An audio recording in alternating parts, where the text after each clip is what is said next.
Hey everyone, I'm Rain, and welcome to Talking in Stations.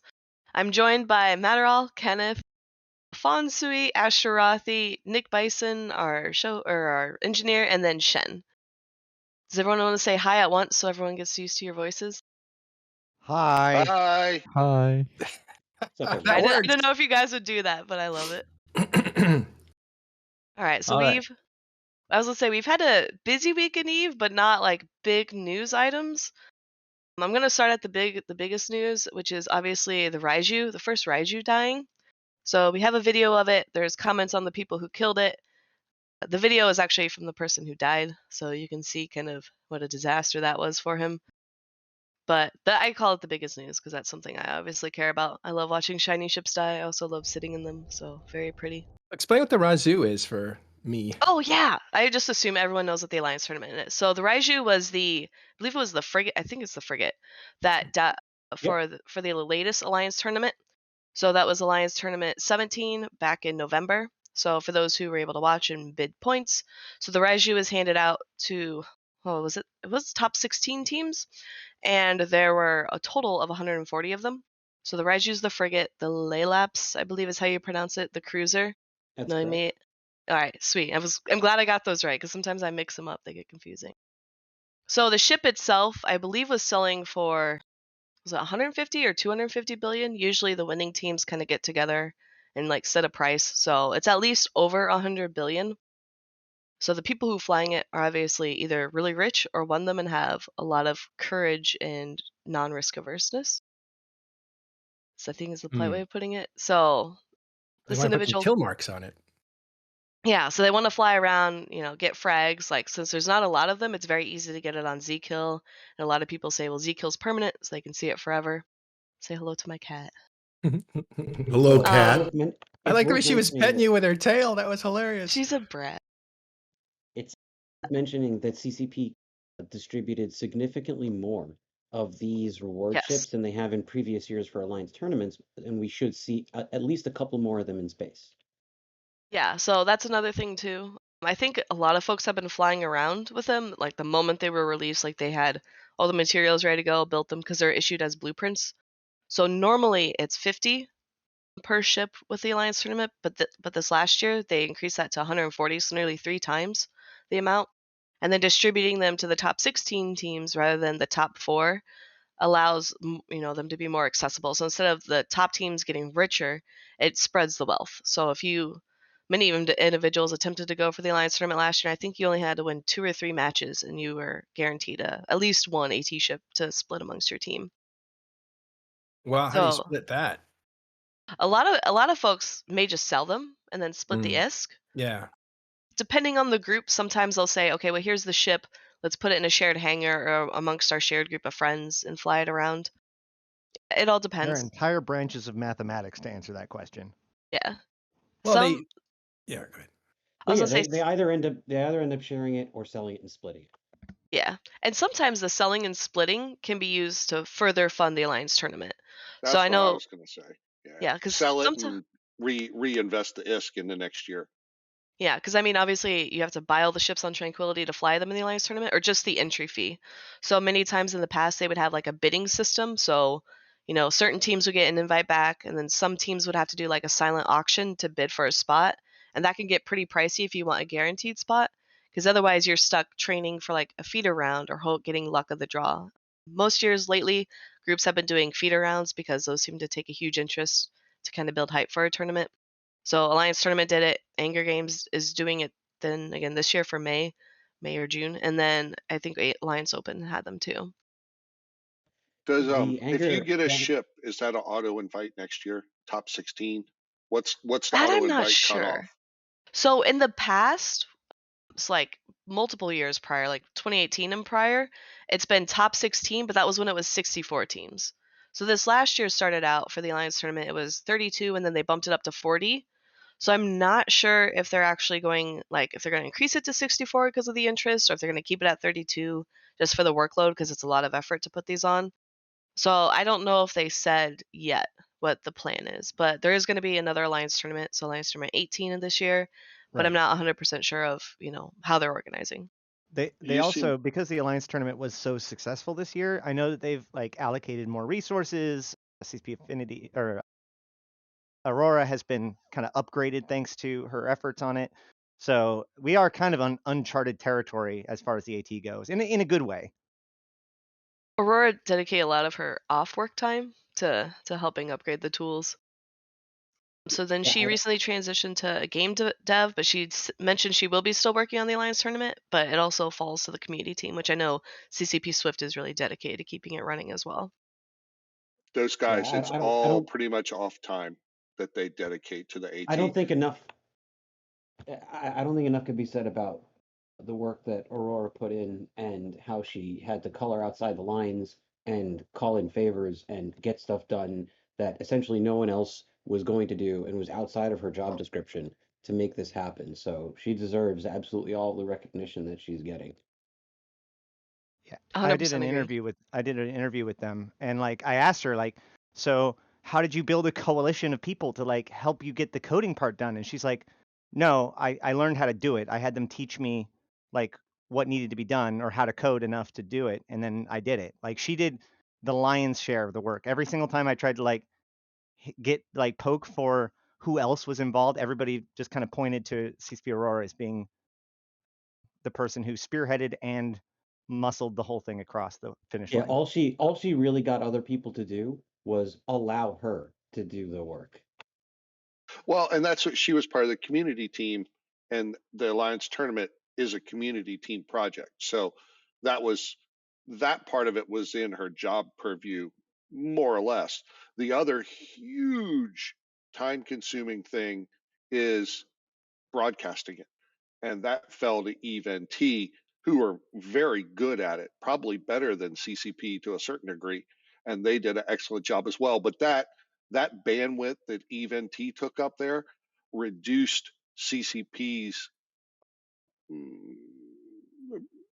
input to it quite a bit.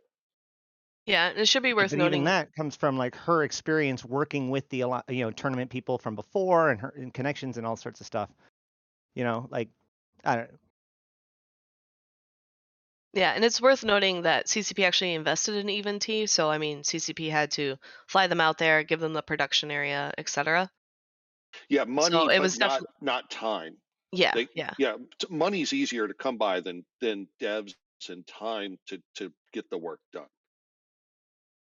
Yeah, but it's very clear CCP has a continued interest in the Alliance tournament, and we can see that by how much they're dedicating, both like money wise and whatever time they're able to afford, and then like seeing kind of these results too, right? So we recently had the AT ships be released, and now we're already watching them die.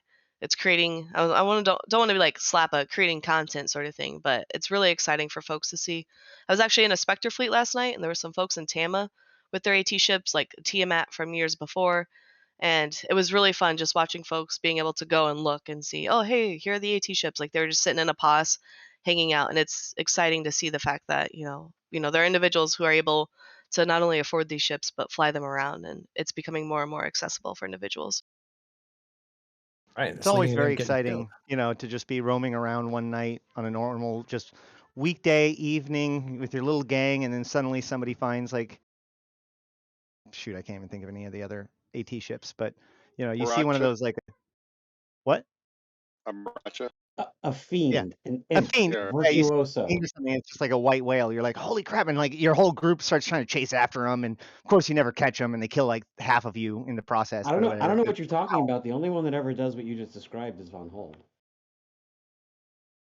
I remember So this from like years I'm ago. I'm kidding. I'm kidding. I'm referring I was to the gonna say, fiend. Yeah. speaking of Von Hole, that was actually the reason this Raiju Yeah. died. Oh, I this is a Von Hole. He got it. It is. So I don't know if folks remember. I think a few weeks, maybe a couple months ago, he posted on the forum saying, "Hey, buy this permit for I don't know how much a month it was. I want to say It like was like 5 bill yeah, it was or 5 to 10 billion a month. It's crazy. yeah, it was low to people who can afford to AT shows. So like to a normal individual, like that's pretty high. And so he's like, "Hey, buy this permit and we'll let you fly around in total safety." And like there was the discussion of, is it a scam? Can he be trusted? What's going on? And it was really, really interesting because the moment Gackle died, so Gackle was the pilot of the Raiju, Von Hole and some of the other AT folks were talking in a channel. And Von Hol was like, hey, yeah, that, like, I think he was on an alt because he said he kept his main and perimeter because he knew people would be running locator agents. So for those who don't know, locator agents are NPCs. You can pay them money and they'll identify where pilots are in space.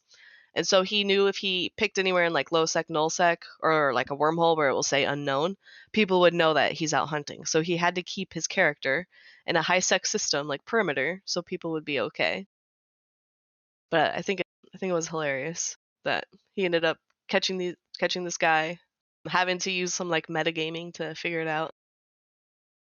Was there any word on whether the offer was real or not to allow people to buy permits to be The safe? world will never So know. I don't know because I don't think Gackle bought a permit. I don't know if like a lot of these folks like Yeah, I don't normal know AT if he's to be pilots are. trusted. Yeah, and like nobody knows, right? Like, as I don't know if he's ever done third-party things or anything else. But at the same time, Alliance tournament pilots and Alliance tournament ships, or pilots of those ships, aren't really known for like dodging risk. They're never gonna be like, nah, man, I don't want to be hunted. Like, that's kind of the thrill of it, That's- is that you're flying out there and you could die. Like, that's why they do some of this stuff.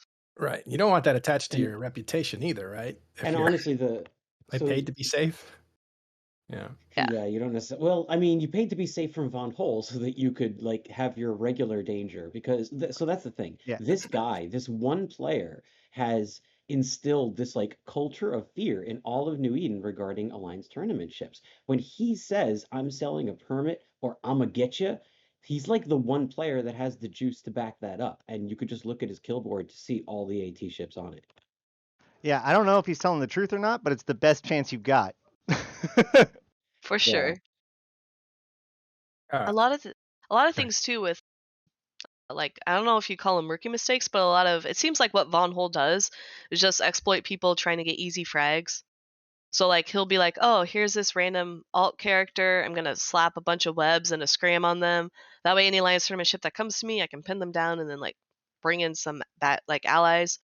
And that always seems to be the story when he catches someone. And then in this instance, it was completely different. So you can see the video. I don't know the context or like any of the comms, but you can watch him just blindly warp to a wormhole. Shouldn't say blindly. Maybe he had an alt or something, but he's warping to a wormhole. All these people jump in through the wormhole, and he attempts to take the wormhole, and it collapses, and then he just dies.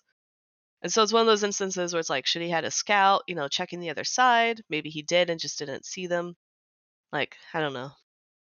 Yeah. Well, that's a really good point. So what he's preying on is people who want the easy kill. So he knows how to bait that in, and then he counterattacks. Yeah. So like, I think one Everybody of gets the lazy eventually. yeah, because Everybody one of the cuts quotas stories. eventually. Yeah, I remember one of the stories. It was either him or one of his group. A lot of people give credit to Von Hol, but it's worth noting that he has a group of friends that do this, so it's not just a single man like multi-boxing 20,000 accounts.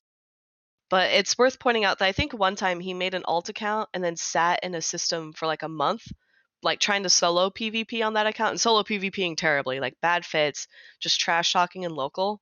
And then eventually someone brought their AT ship and he caught them and murdered them, and they were like, and everyone was like, "Oh, why did you fall for that?" It was like a meme name with like terrible trash talk, and they're like, "This guy was so obvious," and they're like, "No, I thought he was an easy frag." It's like, no. Yeah, Hey. he plays on hubris, and he's just Yeah. there ready for it, and he knows how to provoke it. Is Well, that the other solution is to just be so paranoid you never fly it, right? I mean, like, there's a certain amount of hubris that's essential to even undock the thing. Is that your significant other there? Yeah, she was just saying hi to Rain. That's all. Oh. Kenneth and his family went on the cruise, and so I was there with my family. So it was a lot of fun socializing. Oh, the Alaskan one? Yeah. Yes. I didn't know you went on that. Wild. Yeah, I brought my wife and daughter, and Rain brought her parents, and yeah, it was quite fun. It was an awesome time. Rain's parents. Yeah. I like your parents. A lot of fun. We're gonna go to one Eve meet soon. We're doing the one in Iowa next month, so they'll be there. Nice.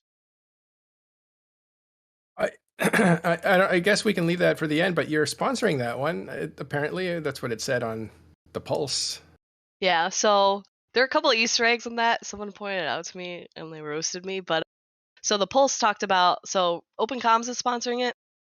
I point out Open Comms because they were bringing a bunch of swag from Open Comms and a bunch of other alliances, and then Dominarch. So Dominarch does Open Comms, and he's hosted many of these meetups before. This one's a little more official because we asked CCP to promote it. So we're having like lanyards, stickers, badges, stuff like that. And we're meeting in Des Moines. We're gonna do, it's like kind of low key. There's no like presentations or talks or anything like that, but we're gonna be doing like karaoke. There's a place, it's called Smash Park, but I don't think that's really universal. It's kind of just like yard games, bar games, like shuffleboard, stuff like that. So, and then you can like drink some food. It's super low key chill. I said karaoke already. I'm gonna see, we might check the vibe and see if we all want to go to a club or a casino, because there's a casino nearby that's super chill. They used to do horse races. When is that happening? We might as well invite Oh people yeah, to it. March 11th through March 13th. So if you are in the Midwest and can take a drive down to Des Moines, check it out. I can post the link in chat. I already did. Oh, you did? Bless. So check out that link, RSVP, join the Discord. We're a lot of fun. It's worth noting that it's like some meets, like it's like I think eVegas and FanFest are always in the same area. The Midwest meetup's gonna move. So in years prior, it's been like Chicago, Minneapolis, now Des Moines. So we're aiming to just kind of shift it all around the Midwest, so that way, folks who live a little further away can drive, and then everyone can kind of mix it up. Is this your little world tour? With Yeah. Well, it's hilarious because like coming so to a you have town people near in, you. yeah, so like normal events like Vegas, people are always like, oh, I'll fly to Vegas, and then you do the Midwest. Like the Midwest mentality is like, how far is Chicago? Oh, I can drive that. And so like for me, like Chicago's really close, I can drive. But if it was in like Ohio, I'd be like, should I fly? Should I road trip with someone?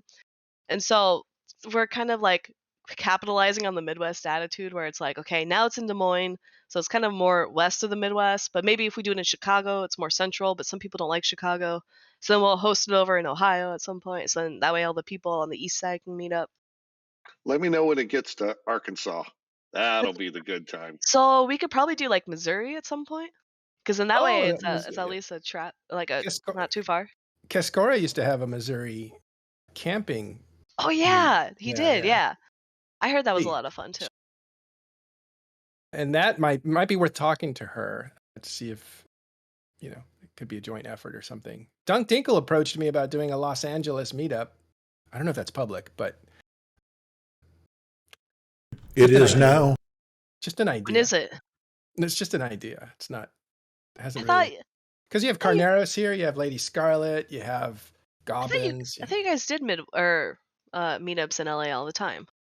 We do, but they're actually like, not to be snobby, but they're like an hour out of LA kind of thing, or a half hour in Pasadena area. Too far which for you to drive? Which is, well, I could Well, drive and to Chicago before I could drive to Pasadena. Like, Yeah, that takes them 9 hours to go 3 miles. Yeah, that's true. That's true. Well, no, but that's every 2 weeks, which is, that's the normal cadence. And you'll see, like I said, Lady Scarlet or Carneros or Max, the Pope, they all kind of show up to those. But the LA one would be more of an event, and bigger, maybe. Oh, yeah, more formal. Maybe closer to the west side. What year did I fly out to the AT Oh, that was thing? funny. Can I tell that story? That was hilarious. Sure. It was actually to watch Alliance Tournament in San Diego. Carneros put out this invitation, and I was going down there, and Lady Scarlet was going down there. And I walk in, and there's this bearded guy that you see over here, and he's like, "Hi." I don't remember what we said, but I was like, "You're Kenneth? What are you doing here? This is like the other side of the world for you." It's like, it's a weekend. I just took a plane. So then you find out Kenneth just travels like crazy. Yeah, I mean, a ticket was like 42,000 miles or something. And the hotel, I stayed at Marriott, so I just used points, and Hertz owes me like 3 cars by now. So I just flew out. I think it cost me like $20 for the entire weekend. And he's driving a sports taxes car. and- Yeah, I had a little Mercedes convertible Convertible. car. Yeah. He's like, "I'm going to ride up the coast. I'll see you guys later." Oh, okay. Yeah, I had a good time out there, but 2 days is about my limit in California. I was ready to come home. Too much good stuff. But he's like, "Yeah, I came out to meet you guys." And it was like, wow, that's amazing that somebody would travel to do that. So I think kind of special in that way. All right. All Since right. do we want to talk about the other meetup, or should we just transition and save that one for last? Yeah, we'll review this and save that one for last. Okay, so we can transition. I know Matterall, you really wanted to talk about this topic, the horde did? staging. Oh, yeah, I don't Just- really want to talk about it. You want to talk about it anymore? But we're gonna make something up, right? Like that was the whole idea. Oh, Okay, yeah. so the TLDR. By the way, my favorite terms in talking in stations are TLDR, ELI5. Do you guys know what that means? Explain like I'm 5. Yes, because that's kind of how that's the only way I can understand things. And I really don't have much information here except that there's been an announcement that Horde is moving their main staging to sit, I believe, between two areas. Is it Paragon Falls and Geminate, or No, it has nothing to do with anything like that. oh, maybe that hasn't been announced yet? I don't know. It's No, just no. in Paragon Falls. You tell me what happened. Okay, if you look at the capital or super capital umbrella range from R10 where they live now, it's 114 systems are in range. So that means they have 114 potential systems where they can rat in and have a super umbrella. Their new staging system has 215 systems within that same super capital umbrella range. So that's 101 potential additional systems where they can rat and mine with an umbrella. That's it. This is me excited about another umbrella, like the whole umbrella gameplay. Yeah, but I mean It's smart. It's that's the right that's the play. reason. Yeah. Yeah. Oh yeah, yeah. It's a smart move. Don't get me wrong, but that's the reason. R10 is so close to what I refer to as the west coast of the drone regions that you just don't have any reach into the west. Everything is to the south and the east, and so your potential number of systems in a circle is cut in half because of the divide between the drones and Geminate, the drones in Venal, the drones in what's it, Tenal up there, whatever's on the other side up north, that you only have half of the circle available to you. So he's just basically moving to where he has the whole circle available. And Wow. I think it's worth noting, like with the history. So I don't know if you guys remember, was it 2019 when we had the tribute war? So NCDOT and PL were kind of chased out of tribute. So we shifted over to the drone regions, which were just abandoned by Skillu. Horde went from Geminate down to drone regions to join us, and they sat in R10 because the thought was, okay, I think it was Imperium declared war to Glass, all of Venal, so they chased out, killed majority of the structures, and then the thought was, well, is this they just want to kill structures and tribute, or do they actually want to fight us? And so the thought was, well, maybe they'll like pivot and then they'll come invade drones as well. And so we position based on so R10 is a really good defense for folks entering into drone lands. So kind of talking about being positioned on the west, so it becomes super easy to go from R10 to anywhere, sort of like the regionals, etc. And a lot of folks enjoy that because they come in, from Pala to LXQ, and Horde's only a jump gate away, and they can easily get some fights, and it's super fun to have like response fleets. So that's good for folks who want content, but in terms of like a war, that's kind of why it's there. So that was 2019, 2020, the big Vietnam kicked off, or World War B2, and so people were not home to do things, so we didn't have like all of our caps and whatnot. I say we, so Pan Fam didn't really have all their caps back home to defend crabs and stuff like that. The changes came in, so they weren't really as needed. So that's kind of where no one really cared about R10. We were all staging down in Delve, and so now we moved back. It's been some time since people have moved back. Everyone's getting settled. Not really sure what wars are on the horizon, but I mean, if it's wartime, that Keepstar will still be there. The R10 Keepstar will still be there.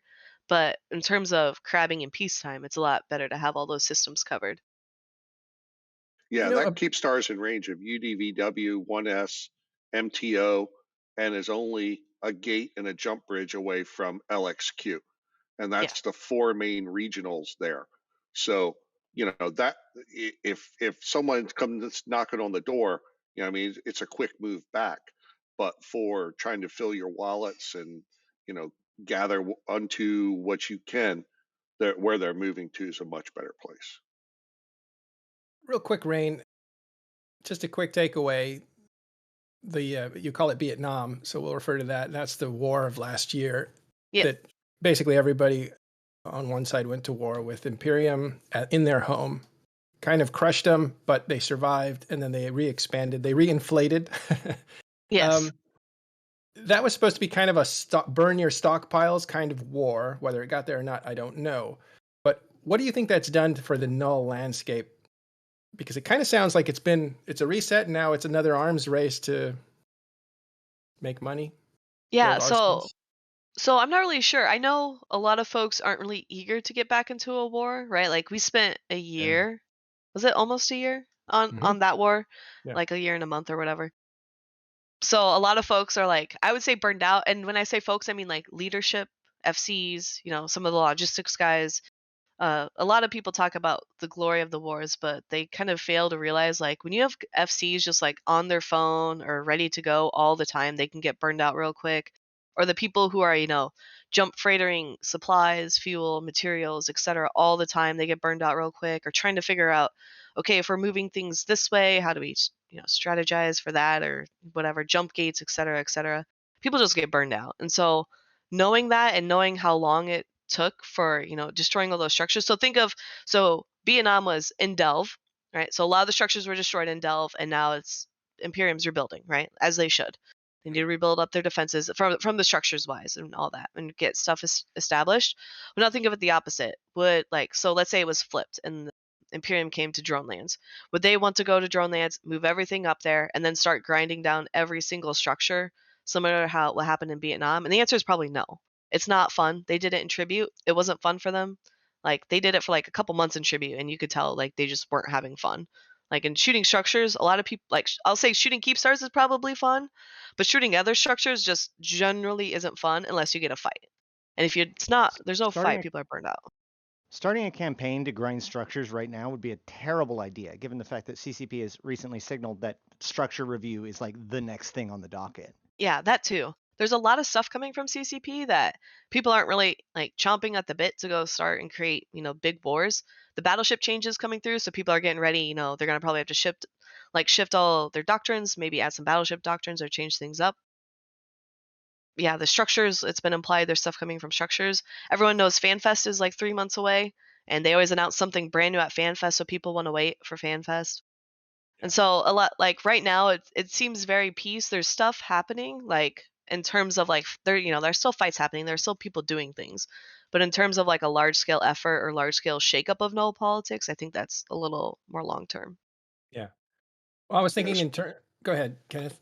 Yeah, as far as stockpiles, just as a little side note, I stopped building last June, roughly, when the war kicked off on the 4th of July or whenever it kicked off. I just built my first Munin last week. And that was only because we had like 2 or 3 new corps join PL. So a lot of them had to buy the doctrine ships. But if they hadn't have joined, our stockpile from before the war would still be getting us through all the way through today. So big that stockpiles. yeah, that thing didn't burn squat for stockpiles. Well, there's like 4,000 structures destroyed in the tri-quad region of Delve. That's something. And you saw a lot of dreads get used up. Yeah. Nobody will tell you what they have left, but we assume something happened. Maybe. I don't know. It's sad if it didn't. That makes me sad if it didn't. But Yeah, whatever. I mean, I don't know what their numbers are, but I can guarantee you ours. We didn't even scratch the. We didn't even get the patina off of the system. Okay. Well, it is what it is. I just wanted to get Rain's take on like, are we in a crabbing phase? Are we in a building phase all around the nullsec? I would say yes, but I don't think. I always think when I think of like crabbing phase, I just think back of like 2018, 2019 when like like fleets weren't like, oh, let's create content, like create a timer, have a fight over it, call good fights in local. I just remember like 2018, 2019 was, hey, let's go find a Rorqual mining or a super ratting, kill it, and hope there's a response fleet. And like that was how you created content. And I don't know if that's the same here. It still feels like people are finding ways to create timers or create content. Like I hear tons of fighting down in the southeast regions. I want to say Esoteria, but I don't know if that's accurate because I'm not directly involved in any of It's that. I just it's hear more like Tenerife's now. Yeah. Tenerife's. Okay. But Yeah. yeah, stuff down there.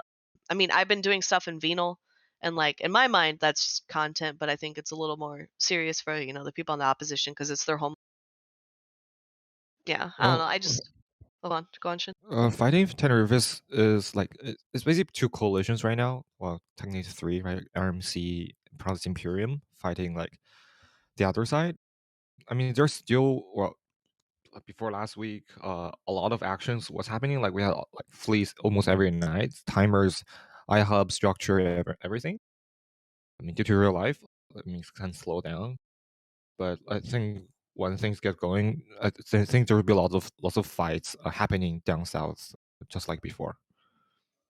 Are these just content fights or are these like war type fights? Well, it's not as big of a war, but there are strategic objectives that Okay. like iHub, like nodes, structure timers, and things like that. It's not it's not made for content, I would say, but like to actually control the system. Okay, so that's a bit more serious than like what I think my group's doing up in Venal. Because yeah, when you're fighting over iHub timers or you're creating iHub timers, then actually trying to go for it, I think that's a bit more serious. All right, Rain, we have a couple quick news items that we can skate through, like Black Omega Security Corporation leaves Test and joins Horde. Yeah, I would call that like a news item for people who like drama, because there's always speculation and stuff like that. There's hardly anything to speculate because everybody from Test is moving to Horde, or a lot of their active groups. It's not out of the ordinary right now. And like I always feel like so when corps leave and join stuff, unless it's the core corp of an alliance, I feel like it doesn't matter. So like if this were Dreadit, I think this would be more serious. But this is Boss, and for those who don't know, like a lot of people, I remember on Trash Talk Tuesday, they were like, "Why didn't Boss join PL?" And it's like, well, Boss left PL in 2019. It's like people have such a short memory of these corps, and so it only matters like that week it happens, and then literally nobody cares. Well, it's also worth noting that so Test Alliance obviously was made from Reddit, but of all of the different organizations, especially the larger organizations, Pandemic Horde is probably one of the groups that have used Reddit the most besides Test. So I assume that there's probably a lot of similarities to their culture and how they communicate and all that kind of stuff. I'm gonna trust your opinion on that because I don't have an opinion. I know that the Pandemic Horde subreddit is often pretty active. I haven't checked recently, but I know that like Pandemic Horde has also grew up on Reddit more or less. Okay. So Darth in the audience says that it's pretty serious. Tri is trying to take space in Immensia. Have you heard of that? I have not. I always get mixed up with trying a couple other smaller, I'll say smaller in the scale of like blocks alliances. But the fact that they're trying to take space excites me because I remember when I started getting into nullsec alliances, I think Tri had was born and died again. So the fact that they're back and doing stuff is like good in my book. 11th time, I think, and I'm not exaggerating. I think this is about their 11th Mark 11. They call it. I remember Mark 7 was like in 2015. So. Yeah, they're one of those. I like Tri. I've never flown with them. I don't really talk to them, but I like Tri in the aspect that they're always like a smaller alliance. Like they're never like a Goon Swarm or a Pandemic Horde, right? Like they're always smaller. Maybe they'll join a block, maybe not, but they just seem to kind of just do whatever they want, and people either get mad at them or love them for it. Yeah, that's triumvirate, right? Yeah. Yeah, actually, Tri was around before NC Dot. I think the leader of NC Dot was part of Tri way back in Mark 2, Mark 1, Mark 2. So they've just been around. I think they revolve around Garst, their leader, and when he's available, they form. When he's not available, they kind of go idle or cruise. There's a few alliances like that. They're just really organized by one guy that can command the loyalty of guys to form around them to make them a significant force in EVE Online. There's definitely a few of those. Yeah, there's a lot of old school Bobs still around too that people don't realize as well. Well, where are they? No, I mean just the people, not Oh. necessarily the corpse together, but the those guys, they know who each other are and they keep tabs. Interesting. All right, so yeah, that was from the audience there. Black Omega Rain. Then there's the stuff on main incursion fleet FC has his Cloaky ganked. Yeah, Pretty- so I was looking at that and I was like, because normally I don't really care about kill mail posts unless they're wild. So this one shows like 100 bill loss, which I mean, like that's a good gank. Like that's pretty good. Like if you're trying to loot stuff. But then the comments here point out the individual who owns the account is a longtime incursion FC, and so it would fly all the fancy mods and ammo. And then so prize abyssal mods, officer abyssal rolled mag stabs, and it points out so the guns on Z kill show only about 2 bill. But in reality, they're 15 to 30 bill each. Oh, So, or maybe total. I don't actually. I shouldn't say each or total. But the comment is really just okay. So it shows 100 bill on Z kill, but the reality is it's worth way much more. Yeah, Z-Kill sometimes fails. It's usually pretty accurate because most items have a good valuation. For But what the ship? moment you have, the moment you have something that doesn't have a good like in-game valuation, like an Alliance tournament ship, that like they just assign a value to that, and or a Titan or something like that. People know what a Titan is worth, but it's not because the game market says estimated price. Yeah, Squiz absolutely assigns values to AT ships, and he just puts general values in. He has shifted them up over the years, but it is what it is. I mean, everyone knows what they cost. As far as Titans and Super, he has overridden those as well to a certain degree. But right now it's kind of difficult because their market price and their build price are so massively different that I'm honestly, I haven't talked to him about it in a couple of weeks about where he's actually settled out at. But at the end of the day, everyone knows what they cost. If they die, they die. yeah. I Yeah. guess that would be a judgment call between the skyrocketed production price and the actual sale price that people sell it to each other. You have to decide what's the real value there. Huh. And he just doesn't Well- want to get into that game. So he just picks a number, slaps it in there. If you don't like it, make your own freaking kill board. And that's exactly what he's going to tell you.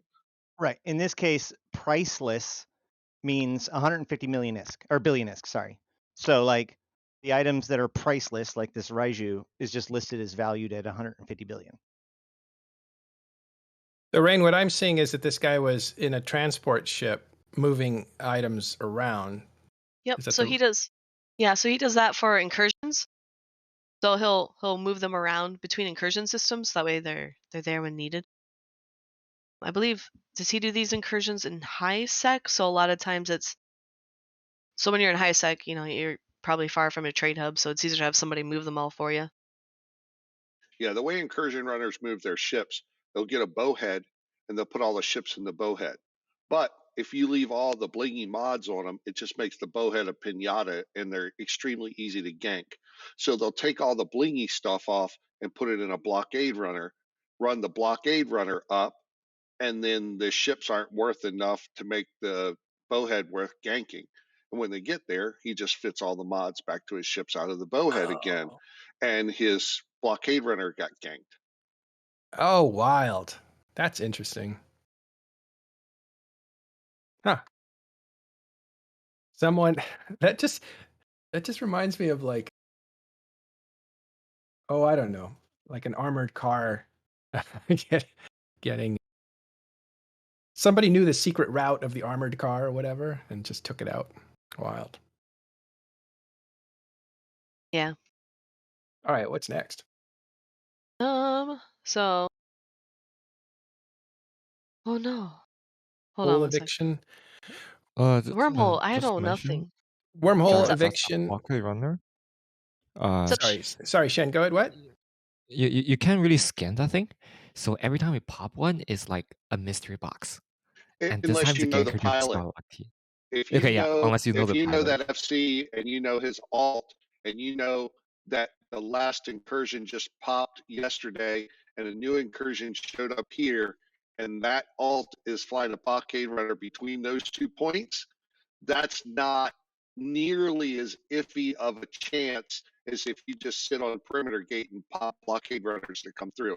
That's an extremely educated guess that that thing's going to be a pinata. That being Yeah, said, yeah. Research. if you are using a blockade runner and you're flying it into Jita, you better just expect there to be a tornado sitting on Jita that will pop you the second you land if you're not already docking. They just sit there and they pop every single one of them. This is why, if you are an incursion runner, don't try to be a hauler. If you move that stuff around HiSec so frequently, such high value stuff so constantly and so regularly, it's worth striking up a deal with any of the professional haulers who aren't going to get ganked the way you would. Also, it has this little feature called a cloak. Use it. I'm Well, guessing I they mean, didn't get the cloak off. Well, yeah, yeah, we're smart assuming bomb. he knows how to use a cloak. I mean, so like I'm in my assuming he knows how to scenario, use a cloak. this happens a lot where like if you just warp to dock to Jita 44, you can land up to 2K away. That's close enough that'll turn off your cloak, but not close enough for you to actually dock. Well, So then for several you seconds, you're deserve what exposed. you get. Well, that's Well, yeah, that's that's why a you use a screw up king of not bookmark. using an insta-dock. Yeah. But the But yeah, same thing we for can. gates. What I'll do if I'm running in HiSec, I'll warp insta cloak, and then as soon as I'm off grid, I uncloak to start my countdown timer because you won't get hit coming to a gate. You'll only get hit leaving the gate. So then you get to the gate and jump, and then same thing, hit warp cloak, and it. I don't know. I guess someone could probably get underneath my cloak, but if you're, right there on it, you're pressing the buttons. I don't know. I maybe I've been lucky for the past 10 years. Well, he might have been too. There Okay, are people who are lucky for a very long time. let's move on to Wormhole. wormhole eviction. Rain, I'll take this one. Okay, because I have not heard about this at all. Wormhole eviction of Proudly Snoring. That's the name of the group. They were evicted by Unchained and Parabellum. I've heard of Parabellum. So here's the link. So pretty Yeah. significant change to the game. It didn't seem pretty significant at the time to like most patch notes, but from a wormholer perspective, it's huge, which is the fact that now filaments don't work inside of wormholes. You combine that with the fact that like to self-destruct a ship requires you to like break tether and take time. It means that a wormhole eviction system that has good hole control and monitoring the structures can all but guarantee that the stuff gets like dropped because they can prevent people from actually removing it from the wormhole. And there is no asset safety. Well, the asset safety drops it instead. So eviction's just got a whole lot more lucrative and effective. Well, yeah, that's not a knock-on effect. Like that was part of the core discussion. That was the around that was the filaments and intended wormholes. effect. Absolutely. People were, so I was in Signal Cartel actively at the time when the original filaments were introduced, when they were only temporary. And that moment I said, if these things ever become permanent, this is going to break the entire game. Sure enough, when they made permanent ones, I said, guys, we have to start putting these in the rescue caches everywhere, because right now we help people out, by getting to them and scanning them out. But if there's a filament there, they could just, if they can get to the can, then they could just get themselves out immediately. So for years now, people have just been escaping from wormholes with no effort whatsoever. And that example that I gave is the least impactful one. There are far, far more impactful effects of being able to just evacuate from a wormhole regardless and get back to known space with gates. So the fact that this was removed was a result of an outcry from the community for a long time, and the council is involved as well. Right. And now just for clarity though, there is still one escape, which is that if you are docked in the structure in a ship and offline when it is destroyed, you will still be in that ship and will just warp to 0 where that structure was when you log in. So often, like when we got evicted, I left my hauler in a freighter, in the freighter from the wormhole, and then logged her out, didn't log her in for another like 2 or 3 weeks, and after we've already set up a POS and all that sort of stuff. So you can save some stuff, but like especially when it comes to like capturing capitals, right? It used to be very typical to be able to destroy your capitals in time or to do something like that. Now it's going to be way harder to do that. But also like your subcapitals, your big battle, if you have a lot of battleships or anything like that, you're not going to be able to move them out. You're not going to be able to filament them out. You're not going to be able to filament out your blue loot that you haven't brought out yet. Any of that stuff. So in a wormhole, if you're docked in a ship and logged off and the structure explodes, it doesn't put you some random place in the system. It keeps you so when you log in, you warp right to the structure or where the structure was. Correct. You warp I think exactly where the structure was. that's normal in K-Space too, Kenneth. Yes, that's how all structures work. All right, so there was a big battle there, and there's a video for it, and there's also some kill mails.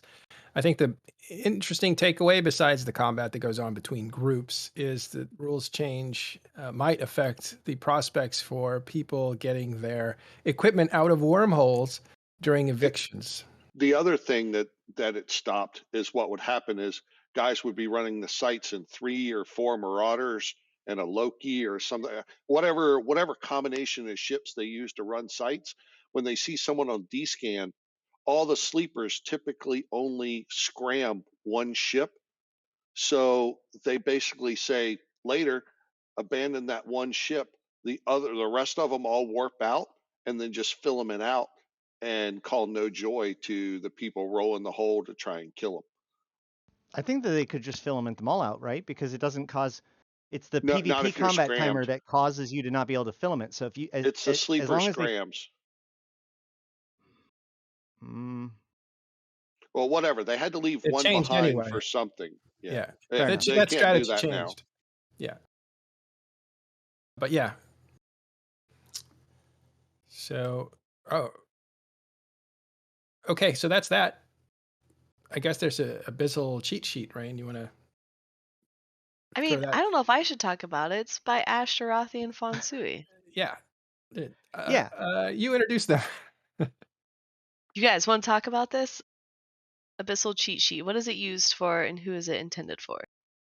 Sure. So a few years back when Abyss first came out, this really awesome Abyssal cheat sheet was put out that kind of just lets you know all of the names of the ships and kind of what they represent, what kind of EWAR they have and all that sort of stuff. Because ultimately, when you're in the Abyss, it isn't just about having the correct ship, it's about knowing what to do and who your targets are. And part of that is being able to identify them by their name. So I know that when I first started being in the Abyss, it was incredibly useful to me to have the other cheat sheet on the other monitor, so that way I could reference it really quickly and know like, oh, who does newts, who does webs, et cetera, et cetera. But unfortunately, it didn't seem to get maintained. There was some factual inaccuracies always with it, but then it also just didn't get maintained, and then they made a pretty significant change to the Abyss, and so there wasn't any like really fully done cheat sheets that involved things like the Sancha room, the Angel room, and the Concord room, and all that stuff. So Fonsui and I hummed and hawed about it for a long time, and finally we got started. And over the course of about 2 to 3 pretty long sessions, we pieced together all of our knowledge, double checked all kinds of stuff based on references, like double checked everything we knew, and put together this cheat sheet. I mean, obviously, it's kind of cryptic to people that don't necessarily know about the Abyss. I plan on making a video that kind of works with this cheat. This doesn't teach you the Abyss. This is the reference when you've already, you kind of know it or you really know it, but you can't quite remember it. This is what you keep up. You could print it out, keep it on your other screen, whatever, and have it up while you're running, just so that you're 100% sure that you're doing things right. So is this Is this only applicable if you're running filaments, or is this apply like to Poshfin? No. This is Well, the this is Abyssal Triglavian Dead collective Space. side is totally accurate in Podfin. Yeah. Some of this information applies outside, but this document itself is Abyssal Dead Space PVE tier 0 through 6 cheat sheet. Okay, well, that helps. I'm reading through it just to see if like I recognize some things. Like I know Angel Cartel and Sancha have rats in case space, but I don't know. I don't know No, if these are any of unique. these. These are Yeah, not. Oh, these are None of the unique. other ones are Okay. consistent with the ones in K-Space. Yeah, Okay. only the Triglav. So there's certain things about the sleepers and drifters. There are certain things about them that are common with sleepers and drifters that you'll see elsewhere in EVE Online, but not all of those things are the same. The Triglavians, I would say, are the most direct analogs to the Triglavians that you'll see outside of Abyssal Dead Space. But this should not be taken as a reference for anything outside of Abyssal Dead Space. You Okay. mentioned sleepers and drifters, but I don't see drifters on the sheet. Can you explain that for our folks? Vigilant yeah, so- Tyrannos is the faction of the Drifters. What most people think of as Drifters is actually entitled Vigilant Tyrannos. So that section with the Ephialtes and the Charybdis and Scylla. Charybdis is the Drifter battleship. Scylla is the Drifter cruiser. Yeah, the game actually identifies them as Drifter battleship and Drifter cruiser in the type. So they, that's official. That's not just an interpretation. But those are the drifters that I was referring to. The sleepers technically are part of the Vigilant Tyrannos as well. They are in the Abyss. They're called Lucid. So the names you see there, from Aegis down to Deep Watcher, they'll all be, prefixed by the word Lucid, and those are the sleepers, and they work for the Vigilant Tyrannos as well. So I'm assuming you guys have shared this then with all the Abyssal communities and whatnot, the ones that you're in, and then Matterall, for those curious, also linked it in chat, that Imgur link. Yep, I posted it in Abyssal Lurkers Discord, which I strongly recommend anybody who's interested in the Abyss to check out. But also posted on Reddit. It was taken very, very favorably. Posted on Twitter, on the forums, everywhere we can. Yeah, there has been a couple of corrections that has been pointed out. So I plan next week, like I said, to make a video that kind of explains the Abyss, like teaches a little bit about the Abyss from the perspective of understanding this particular sheet or using this sheet. And I will probably put out like a V2 when that happens. Yeah. Also, apparently, I'm going to make a dark mode version. I'm sorry. Yes, you are. You are definitely. We talked about it. I said everybody was going to cry, and you were like, "Let them cry," and now they've cried, so now you're going to do it. I do want to offer I want to point out the two corrections that are already on there. One is that the shield boost duration in the upper right corner should be minus 40%, not plus, and the word Vila in the Triglavian section is spelled with 2 L's incorrectly. It should be 1. I want to point out that one spelling mistake out of the entire thing is pretty freaking good for me, and is a total credit to Fonsui, who caught the other 35. Yeah, that's so okay. So one correction that I want to offer is that I've been getting a lot, like everybody was saying, Ash and Fonsui made this, and like I've been getting a lot of credit. But here's what happened. Ash wanted to I've thought about this, but like everybody thinks about doing stuff. Ash actually went and like started putting this together and did all the work and like collected most of the data, did all the formatting. He's the one that built the thing. I sat there and pointed and said, change this, change that. And he was like, okay. And like, so yes, I have added value, but like this is Ash's work. Good job, both of you. Thank you. Yeah, I was gonna say it looks really well done, and I don't even do Abyssals. I think I saw a comment. You might want to make the icons a bit bigger. I don't know if that they wouldn't fit. Yeah, I don't know if they would fit. But yeah, I continued, like they started bigger and they continued to be kind of crunched down a little bit as so time went on. Originally it was just the the ship type icon and the and like the damage, and then like maybe some Ewar, and like we just kept adding and adding and adding stuff, so stuff got smaller. I think we may want to consider making the whole thing bigger, but again, like this is Ash's show, and and I'm just make it a poster. That being said, the image is large. Like you can click on it and like it's oh, okay. Zoom it's, in, whatever. It's appearing smaller right now. Full size link for chat? Did chat get like a full size? But like for instance, one of the things that we discovered is that the Ixion just has too many freaking things going for it. Because like Yeah, there was. technically it also tries to keep you at range, but we literally had to just drop that icon completely because it already had too many. Let's actually talk about that one icon in particular. So you'll see that there's a couple of we debated about putting this in. Like I thought about it and I wanted it, but I wasn't sure it belonged there. Most things in Abyss are designed to brawl you, meaning that they have a very, very, very high maximum velocity, and they have a very, very low orbit velocity, and they have a pretty, pretty close orbit range.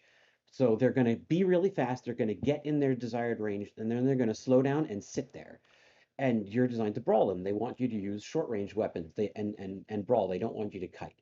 There are a couple of enemies that, even though this is brawling content, they're still going to keep you at range. So you can see we have a range icon next to the Drekavac and the Leshak and Charybdis and a couple of others. So the Ixion is the Angel guidance disruption ship. So it hurts your missile range and application. And that's its one job. It's guidance disruptor. And it sits at 18 kilometers, which means that if you are a missile ship that is being disrupted by this, that means you're using webs. And it's sitting outside of not just Tech 2 web range, it's sitting outside of faction web range. And you really need to do something about that. So it deserved having the icon of this thing tries to keep you at range and you're going to have to deal with that.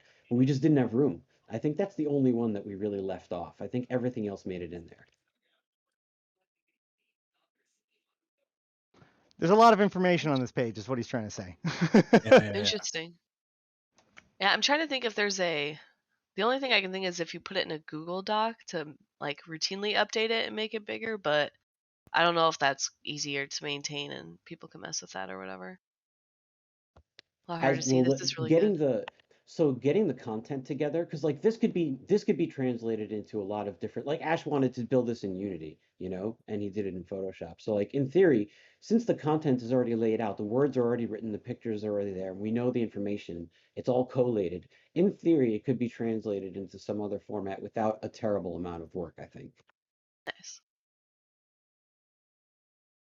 Do you guys have anything more you want to share with us? It looks like, I mean, I think it looks great, even with the minor errors you guys have or edits. No, all I'll say is that my follow-up to this is that I'm working on an update to the Precursor Crisis document, which is the lore document to tracking the Triglavians and the Drifters and all that stuff as well. So stay tuned for more of that. Nice. Okay. We're going to shift then. So speaking of like community content, this week was the return of Friendship Week. I say this week, probably I think it was Wednesday, Thursday last week through Thursday of this week, or this coming week. I guess it depends if you consider Sunday the beginning or the end of a weekend. So, or of a week, I should say.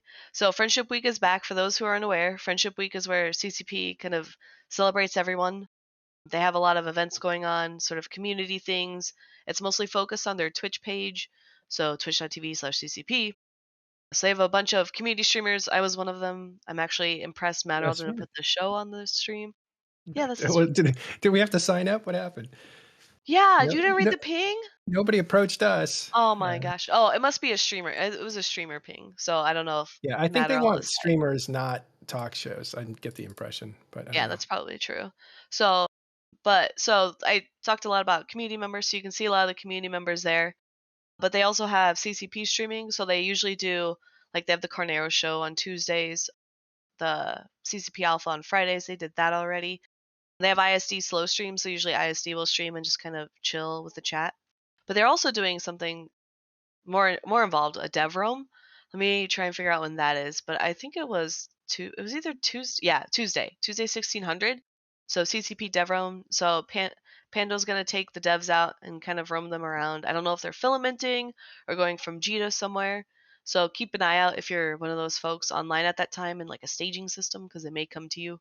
I was also told that they would be dropping skins and or Plex. So keep an eye out there. They don't just drop it, right? How do you get that? I know they're giving them away in chat, and then you can also earn Oh. channel points. But it sounded like they were saying if you shot their ship, there may be a chance that drops with one of the items as an item. That's a very common thing in DevRooms, is that they load their ships up with plaques and other neat things, so that way when they die, you can loot their the prizes. Yeah. Does the so Plex that, always drop? That would be Not- No, frustrating. that's the funny part. Sometimes No, it's no, just it's destroyed. Oh, yeah, it's a kill mail and potential loot, and it's like all part of the game. okay. Yeah. So, and then if you're not really one of those folks, I know 1600. I'm at my day job, so I can't go, but you can sit in the channel as well and collect points. I think so. I know when CCP Alpha is streaming, they also have predictions for those points, and I definitely lost my points. But you can sit and collect points, and when you're at 10,000 points, you can redeem a Galnet skin. So go in the channel, just sit there. Usually there's like a green icon too if you can collect the points, and that way you can slowly over time have your chance at a skin. The Galnet skins are really pretty, and you can only get them through CCP. So streamers don't get them. I don't know if you can buy them. I mean, you can buy them on the market, but not buy them with Plex or money. So hang out in the Nope. chat there. Only through this one method, or other giveaways from CCPTV. Yeah. It's worth noting that like 10,000 is a lot of points to collect. So really, you only get like the big wins if you participate, if they do predictions and you participate and then win in said predictions. If you click on the green treasure chest, it's not too bad. That's probably the biggest burst. I've gotten 3 skins so far, with I think one of them from making guessing good in the Alliance tournament. Yeah. And it's also worth noting that. So like right now you can redeem the skins. A lot of times, so like that's because this is Friendship Week. Most of the time when they do normal streams, you can collect points, but you can't redeem the skin. So a lot of people have been saving up their points. So if you're one of those folks who have been saving points since the Alliance tournament back in November, now's a chance to redeem them. Right. The whole thing works on a bot that CCP Convict put together. So it sometimes has some issues and takes a little bit for them to get it back up, but you can always accumulate the points and then just ask beforehand if the bot is working before you try to redeem it. I believe it was Lumicode that wrote it. I'm sure he worked with Convict, but I believe that Yeah. was the person that actually created the bot. Fair. Right. Yeah. Fair enough. Yeah, it's super convenient. So what you can do is so he has a bot in the chat, and you can do !IGN and then your in-game name. And so then that will link your in-game name to your Twitch account. And then when you redeem a skin, what it does is it sends CCP a message saying like, hey, Rain on Twitch redeemed a skin, and then they have it. So my in-game name is Rain Chocolate. So they automatically send me an Eve mail with the code and then how to redeem that code. So it's super, super convenient and not a lot of work on CCP's end, and it's really great for people who like to gamble points as well as just sit and collect points. Yep, and because it's a code, you get to decide where it is, because you can decide what account you want to redeem the code on, and you get to decide when you want to redeem it, and therefore you can decide where it spawns. Yeah, so people who like to sell skins instead of use them. On the flip side, if you don't like Twitch or don't want to use Twitch, you can also just buy them from the market. Yeah, this is the same. It's the same process as buying something from the New Eden store. It shows up in your redeem queue. I also strongly recommend, if you are going to buy it on the market, keep very close eye on them, because they'll probably fluctuate. One of the things I've caught on to is I believe that they send them out in bursts. So like, for instance, I know at least 2 people who have gotten what you're the noticing, golem. Ash, what Hmm? you're noticing is that it was broken for a while. That's why there weren't any redemptions, and all the skins got a little bit rare. And it was very, very recently repaired, and the Yes. redemptions were turned back on again. So it's So not that. But when you do the redemption, you immediately, there are no waves or bursts. Like in, as I what redeemed, I'm I saying is, watched. I redeemed, what got a mail. Redeemed, got a mail. I understand that. What I'm saying is that in 2 days, 2 different people redeemed and both got golem skins. I redeemed 3 in a row, and one of them was a golem, and one of them was 2 different other ships. Well, okay. I'm just saying, Like like, back to it back to seems back. like, right, I understand that. But what I'm saying is that there seems to be a tendency for the same skin to be released to multiple people at the same time. Therefore, if you look at the price of the golem skin, it has dropped faster than the other skins, because there's a lot of them going out right now. All right. Another thing that came through on this. I don't know if it's actually related to the Friendship Week, but there's a sale right now on extractors. Yeah, there's a sale going on in connection to Friendship Week. Yeah, it says save on skill extractors for Friendship Week. I don't know Yeah. if they're doing skins, but I Well, don't if think they're doing skins. Like skin sales. I thought all of the packs. Let me go double check. Oh yeah, the packs had a discount. I remember that. I think that the was reason this I week. bring up extractors is because extractors are pegged to Plex. Plex appears to be going up these days, which means extractors are going up in price, which means there's very few opportunities. There's very few opportunities to buy a discount extractor right now. So to give you an idea, if you were to buy one now, it would cost you about 320 million. But if you take advantage of the 15% off and use Plex to purchase it and you buy a pack of 10, you can get it at 290 million. That is an instant, it's going to be an instant win for you, because if you buy at 290 and then you resell at 320 and rinse and repeat over these next days or whatever, well, you have to wait for the sale to end and then you go and you sell it. You're going to make money if that's what you want to do. Well, keep in mind, any and all skill farmers are probably going to be stocking up on their extractors now. Right. And they're not going to put that on the market. They're going to keep it for themselves, which means that the market price is going to go right back to its sturdy 320 pretty quickly. And so if you wanted to do that, you could. I have bought 200 extractors, but that's for different use rather than farming or for selling on the market. But if you wanted to, this would be a good time to do it. The only reason you wouldn't do it is if Plex all of a sudden started to tank, and then the price of extractors would tank, and then you would have bought high, and that would be a ruinous position. But I don't think that's happening. Kenneth, do you have any insight on Plex going up or down? Yeah, you know me. I don't really pay too much attention to that. I just spent 50 some thousand, whatever it was, 75,000. So I'm just slowly building up over time.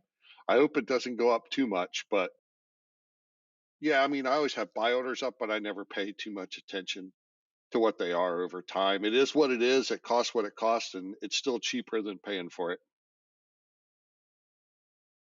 You're tickling your cat. Yeah. That's funny. I like Kenneth's attitude because I'm So- the same way. I literally don't pay attention to Plex at all.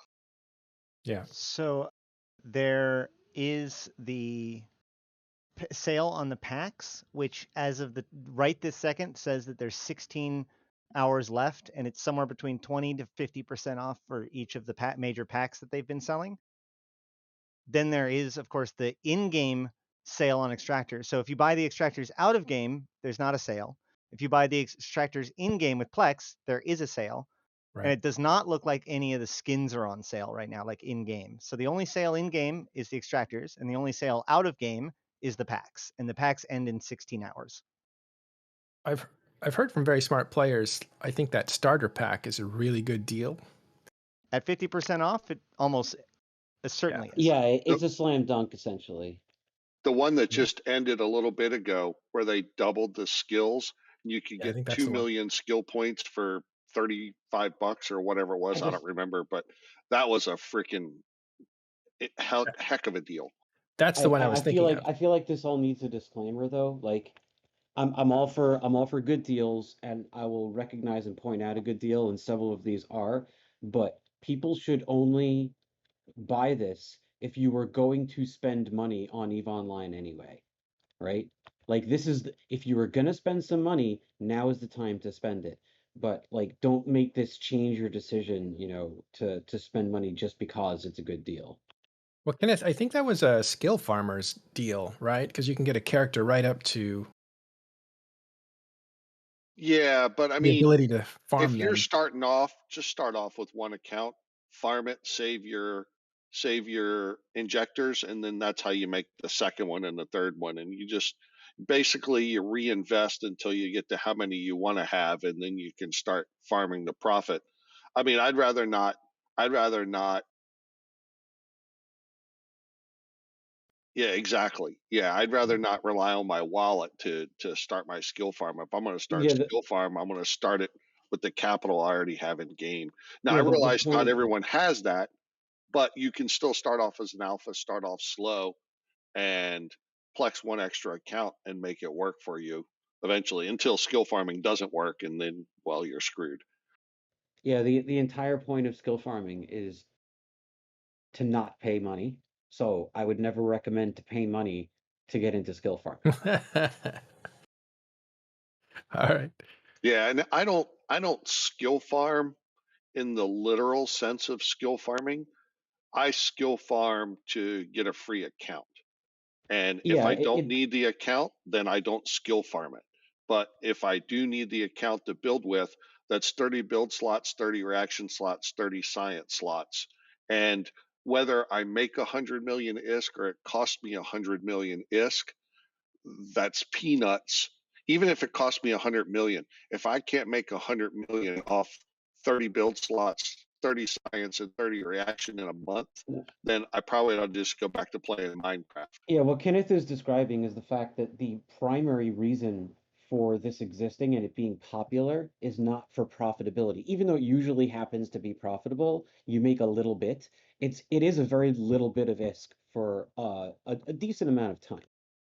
The main thing that you're getting is you're unbundling the Omega package, because what you get with Omega is two separate things. You get unlocks, like you can use multiple accounts at once, and modules and ships that you couldn't, and skills that you couldn't use otherwise. And the other part is you get a bunch of skill points, skill training that you do not get if you don't get Omega. But if you don't need the training, if you don't need the skills, you just want the stuff unlocked so you could use the additional accounts, then you can unbundle that by selling the skill points. And what that does is it either defrays the cost of the Omega or eliminates, entirely the cost of Omega, or even makes you a little bit of ISK. But the little bit of ISK that it's making you is not the purpose of skill farming. That's not the point. It's not that profitable. Now, the first 2-3 years after they put extractors and injectors in the game, then yes, you could skill farm and make bank. But it's too much of a margin now. Just not worth it to skill farm to make ISK. You do it to offset the cost of the Omega.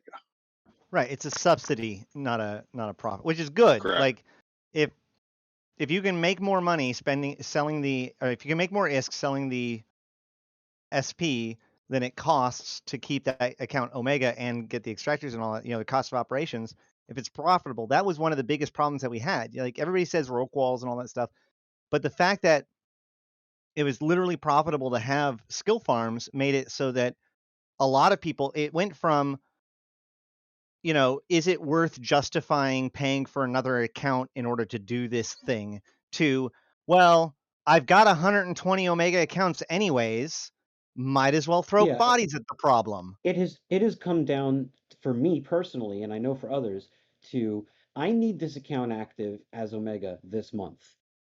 I'm going to use it because I want it for whatever reason, or because it's going to make me a bunch of ISK.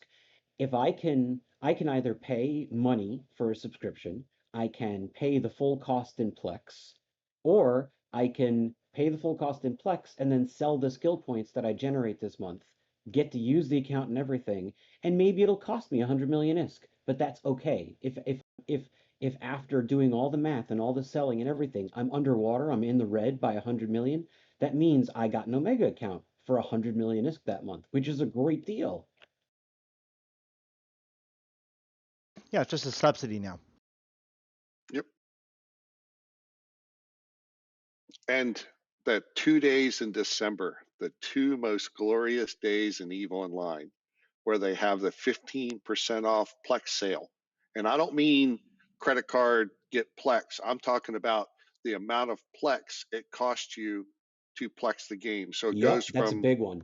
Yeah, it goes from 500 a month down to, I can't remember now, was it 425? That sounds right. 425. Yeah. So, and now with the yearly on top of that, they didn't initially, some CSM complained, and then they adjusted the price of the yearly down as well, instead of having to do 12 times to whatever. So you could buy the monthly or the yearly for 15% off, even though the yearly is normally buy 11 months, get one free. That's only what, 8-9%, something like that. So, but they adjusted the yearly one down 15% as well. So you could go through and Plex, what, Yeah, that was 14 the accounts fact yearly? is. The fact is, if you try hard enough, I say that it's not so bad if you end up 100 mil in the red. But if you try hard enough, meaning you log in every day, you collect the login skill points, you get the event skill points, you only do stuff when it's on sale, and you're gonna end up in the black. Like you're going to.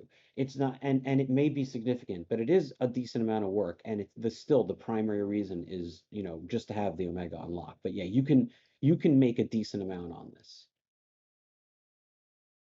This is really interesting. I don't skill farm. I don't really worry about trying to save all this, but this has been really interesting. So the extractors are now on sale, so that will only help people who are not only skill farming for a profit, but skill farming just to have a low maintenance account.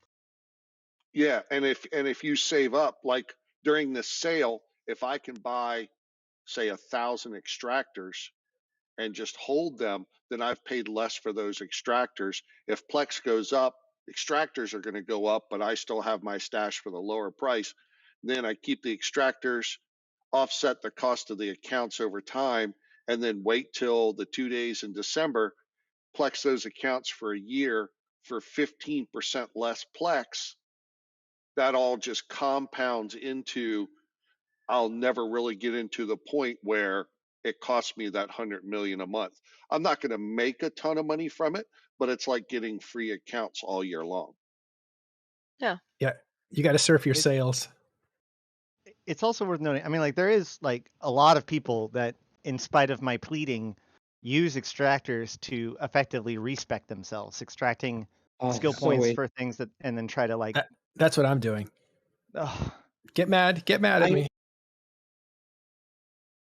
as soon as you said there was something else, I was like, I knew you were either moving Yeah. it to another character or respecing it, and I was like, we're gonna have a talk Worse. later, but I wasn't gonna Yeah. do it now.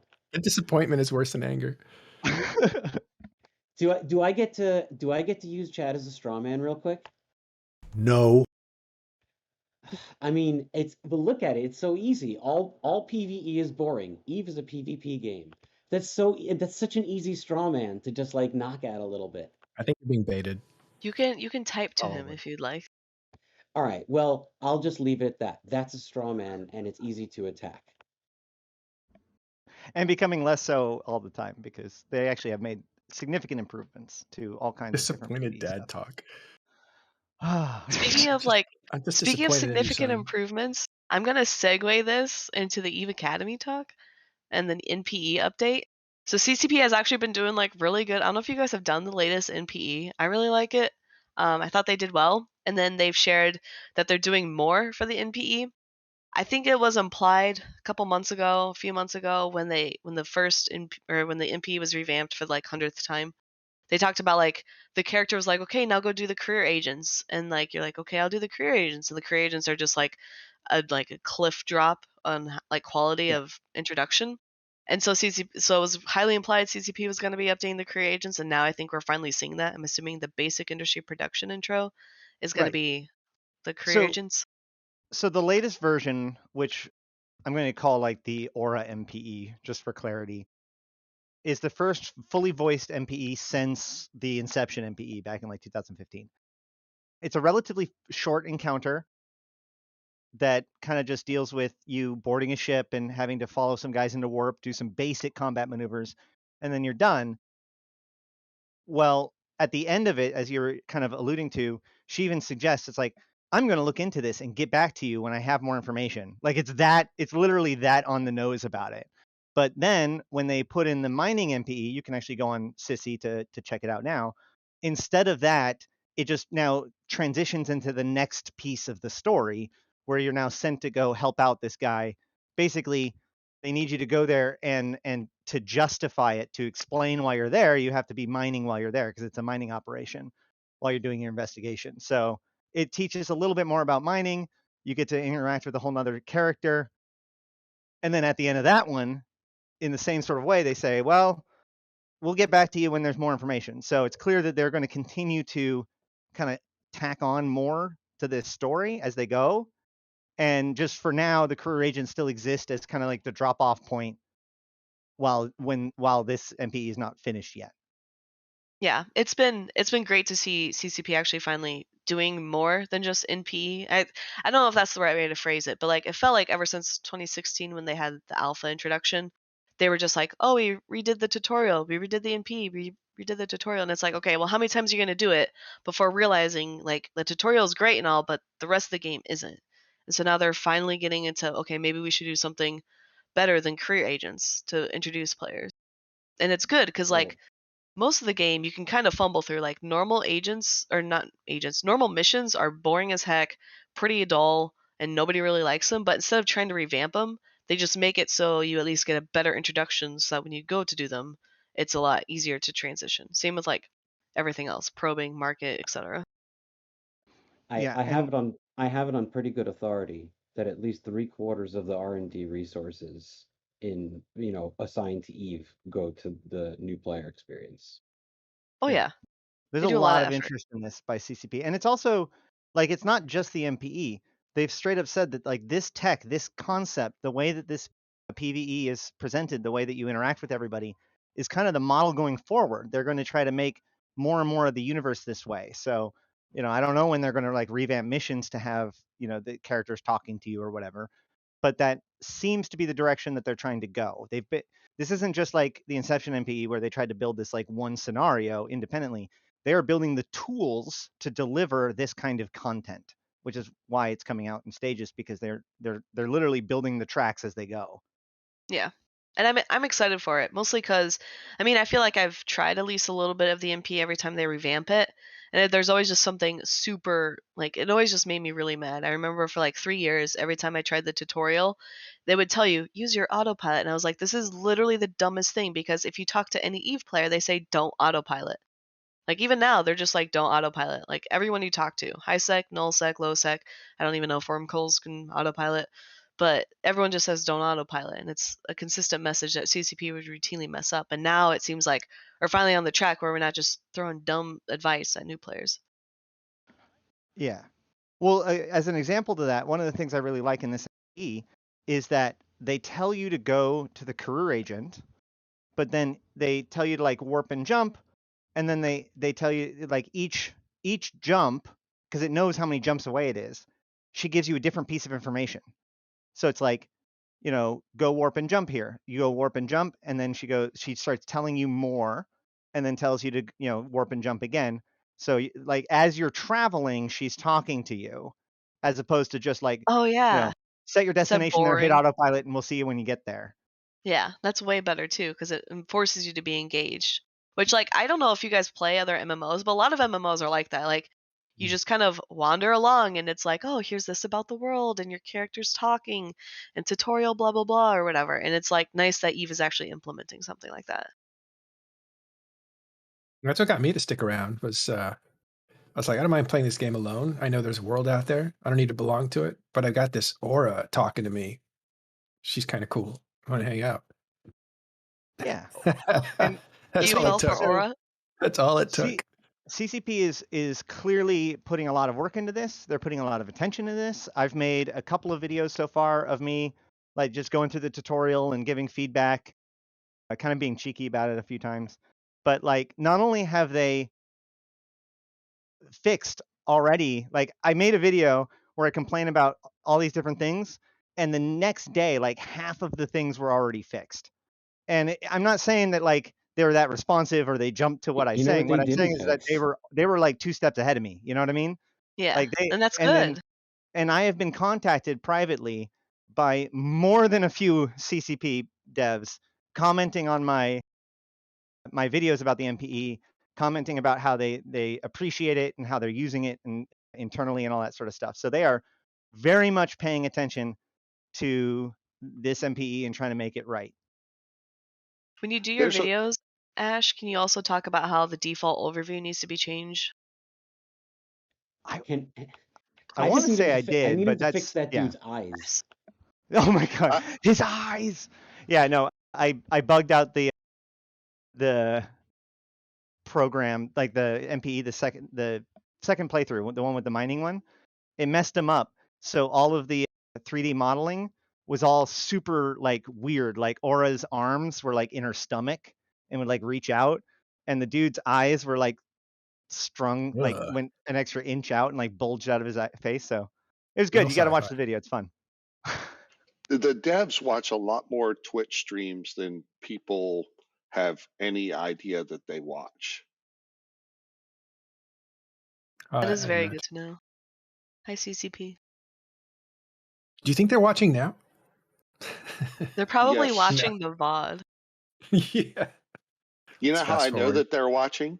Because I'll get messages on Slack while we're in the show. They'll say you said too Ah. much. CSM 16. No, remember, was it this show when a while back? Oh crap! I just started client. Hold on, it's loud.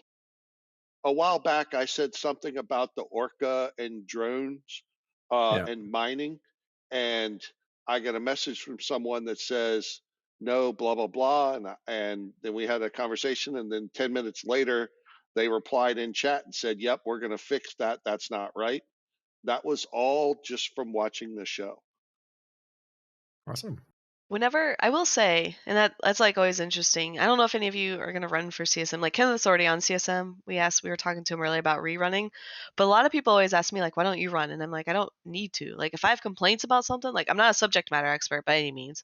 If I have complaints about something or suggestions, I can just complain about it 200 times on a stream, and eventually, maybe somewhere, a dev will hear me. Maybe a CSM member Won't will hear some me. dev get I'll be rid there. of this meddlesome priest? Yeah. I mean, it's like it's interesting stuff like that. Like This especially, meddlesome rat. yeah. Yeah. You're just like, it's like, hey team, you know what'd be really cool? Hint, hint, wink, wink. Like that's how pink skins got in. It took like years of players just You're the complaining endlessly one. about pink skins. You're the Not one. me, not me. But there were multiple people, and like that was one of my things on the stream. As I was like, damn dude, if only there were pink skins, then You know I'd what's look real funny? sad. I went back and looked at our last episode, and there was this gigantic spike. I mean, it was higher than when we started of because I chaptered it out. So this giant spike of attention to one area, and I thought, what the heck was discussed there? I thought it was some rumor or some joke or something. No, it was me saying, I really like these skins, these Arrows Blossom skins. That was like a monstrous spike. I Dude, should it was show that. probably the devs being like, okay, see, we put them on the market again. How do we know they're doing good? I'm like, well, see, this video right here, this guy's talking about it. They love the skins. Yeah. But it was weird because it's not. And you know what? I figured out why I have such an attachment to them, Rain, and you're involved in this. You were the one discussing them on Open Comms, and I just remember that moment of picking up my son at school, and the sun was setting in LA, and all this beautiful stuff going around, and I was listening to Open Comms VOD or the podcast, and you guys were discussing the Arrows Blossom. And there was just something about that era where things felt really good. Like a lot of people were making content. It was fun. There was cool things happening, and pink skins had entered the game. Yeah, it's so wholesome. And like, I always get really salty because everyone's always like, "Oh, my Grimdark," and it's like, I don't care about your stupid ass Grimdark. Like, the world isn't always ugly. Like, even in an apocalypse, there's still a sun, and things are still beautiful. It's like, yeah, you can have like the Grimdark memes and whatever, but like even in game, like you fly to like a sun or a planet and you look at it and you're like, wow, that's really pretty, or a nebula, and then everyone's like, oh, my Grimdark, my ship's gonna look all angry. It's like, why can't your ship look like the cosmos? Like, why can't everything just be beautiful Well, now for once? it's gonna reflect everything around you. So Yeah, that now too. Like the art in the game can be pretty, and you can still have like a dark themed game, but I don't know. I was really salty about that. You want to know the worst part about flying in a fleet with Rain? If you don't have a skin on your ship, she'll pick on you. She Yeah, may not rep you. So I I always, every time I join a fleet now, if I don't have a skin for whatever ship, I go to G to buy one, apply it, just so I have some skin, so I get reps. Friends my don't let friends fly naked. yeah, my favorite thing with like streaming wars is like everyone's like, oh yeah, look at our Titan fleet, and I'll go through and I'll find the Titan without a skin. I'll be like, who flies this ship? Look how ugly he is. What is he, poor? He can afford a Titan but not a skin, and I'll call him out. Then usually people are watching, so they roast him or whatever. So it's always fun, like promoting skins. does he put a barrel over his Erebus at that point? Yeah, I don't know, like a shame thing. Yeah. One thing Suspenders that in has a barrel. frustrated. Sorry. Go ahead. One thing that has frustrated me about this whole thing with CCP like watching and responding to the community is like, so Bjorn B recently had his whole Poco thing and that ran into some problems. And then we just got notice that they're changing the Pocos to basically fix the problem. So now you can't ninja a Poco as it's being, the previous one's being destroyed like you could before. And there are people that gave them trouble that this is like, all you have to do is be a streamer to get what you want. It's like, dude, we have to be happy with something, man. You guys want to complain that they don't pay attention to our stuff or respond to what we need or take forever to fix something. And then they fix something in like a month and say that it is directly because of, somebody from the community. You want to give trouble about that too? Like, they have been so much, like the responsiveness of CCP There, to what is going on in the actual game itself recently has been incredible compared to the past. there is All right, no one real route quick. to. Yeah, sorry. Go ahead. We're just running out of time. I got to Yeah, run. So Okay, yeah. There is but no make your one route to the devs. I think that Rain earlier said, she just doesn't feel like she has to run for the council because she's just complained 200 times. And that's another route. And there's the Eve Partner Program, which you can get into by making a podcast or a blog that enough people read. There are a lot of different ways and people that you can work with and contact to get things done. So I don't think that complaining that one of them worked is productive. Yeah, I mean, there's a difference. I say complain, but there's also a difference between complaining about something and proposing solutions. Like everyone can point out a problem, right? But only certain, it takes like a lot of effort to propose solutions. So you're talking about podcasts and blogs, and a lot of people have done that. They'll say, "Hey, I found this problem. I think this is broken," and then they go into like write out why they think it's broken, numbers like quantitative evidence, and then they'll say, well, here's a solution I think that would work, and then they explain it. And then it's like when you do that with CCP, whether you're CSM or otherwise, like CCP then is able to look at it without having to dedicate tons of resources. Like if I go to Swift and I say, hey Swift, this sucks, he then has to go out and spend hours to figure out why I think it sucks, or what does it really suck. Is it just me complaining? And so it's 1,000 times easier for him to take 10 seconds and say, yep, that's just Rain complaining, than it is for him to go out and do that research. But if I present to him that research and I say, here, I did all this, call it research or like any sort of like anecdotal evidence, then I can say, here's all this stuff I did. Can you look at it? And then he can take, an hour to read it and say, oh, shit, this has merit, or oh, no, this doesn't. And then, go from there. And so whether like Yeah. people give Bjorn crap or, someone like me for skins crap, but anyone could do this. You can write a blog, you can post on Reddit, you can post on the forums. There are tons of people who spend a lot of time taking evidence and posting. And I think that they deserve a lot of merit for, just not only having that passion, but helping guide CCP. Yeah, I can say from personal experience that like I'm not like this big personality. I don't have my own platform, I don't put out my own content, but I get paid attention to. I talk to devs. They do my stuff. Like they've put in entire features based on my suggestions. Things have been fixed behind the scenes because I've worked with devs and communicated with them. And it's just if you care enough and you are constructive enough, then you don't even need a platform to get stuff done. Yeah, and I will say CCP has also done the flip side where they'll ask for player input. So recently there's been a lot of UK-based disconnects. So just systemically, people will be like, hey, I logged in on all these accounts, all of us DC'd, or like I remember I undocked a fleet and half the fleet DC'd. And so people have been complaining nonstop, and it's like perfectly valid complaints. And so CCP finally is picking up on this, and they put out a forum post to say, hey, we're doing some research. Can you guys submit tickets? Every time you DC, submit a ticket. Here's the information we want. And then we'll follow up. And they're actually making good progress. It turns out it was a routing issue with a certain provider in the United Kingdom. So they're trying to work with that, another big corporation to figure out why that's happening. So that's another easiest example of like, you don't need to be like, a big shot in the game to do something. You can actually help, even if it's just something super small. CCP Explorer has tweeted about all of that recently as well to tell you exactly what CCP's trouble ticket number is with Virgin Media UK, and to reference that ticket when you put in a trouble ticket with Virgin Media so that Virgin Media can collate all those together and stuff. They realize it's a problem, and they've been trying to be as helpful as they can, but it's not necessarily their problem directly. So they're trying to help the community get resolution as a whole.